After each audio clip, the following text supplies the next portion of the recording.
जय श्रीराम दर्शक बंधु सिंदूर अधिकार रे देखिवा को पाइबे आज गोटे बड़ ट्विस्ट। मुक्ति को बिना मो आउ को झियो विषय भाबी परिबेनी कि मो लाइफ रे के भी एंट्री करि परिबेनी। That's it.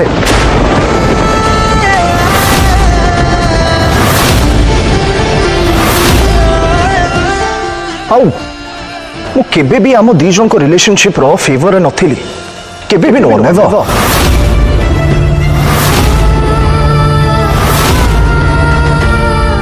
इनफैक्ट आमे दी जन ए विषय कथा भी हेछ ना मु कहिछि तुमको मैरिज पर जते बेले तमे से छुआ को डिलीवर करिवो तमे से छुआ हमको हैंड ओवर करके पळेबो। नताशा ई सिंपल कथा तमे प्लीज बुझी जाओ प्लीज। ए मैरिज मुक्ति को पाई ही थिला। मुक्ति मते फोर्स करथिले बोली मो ए मैरिज रे राजी हेथिली। बट अनफॉर्चुनेटली मुक्ति एबे दुनिया रे नहांती से मो ऊपर कौन सी भी प्रेशर नहीं। तले आमे ये फोर्सफुल मैरिज कौन पाई करिबा। नताशा जो रिलेशनशिप रो कौन सी भी महत्व न थाए जो रिलेशन को फोर्सफुली गड़ा ही थाए ना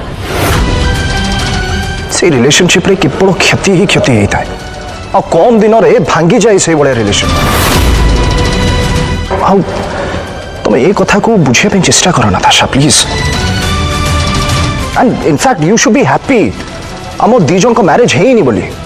एटी तमे ठीक अच्छे मु मानि जाऊँगी आम दी जन को मैरिज हो जाता आम दी जन गोटे छात तले रही था किंतु मो मन केवल केवल मुक्ति को खोजी था। मु तुम सामने केवल फिजिकली प्रेजेंट रही था ता छड़ा किछि भी नुआ नताशा। दर्शक बंधु कमेंट रे मतामत निहाती जणांतु। वीडियो टी भल लागिथिले लाइक करी चैनल को सब्सक्राइब कर दियंतु।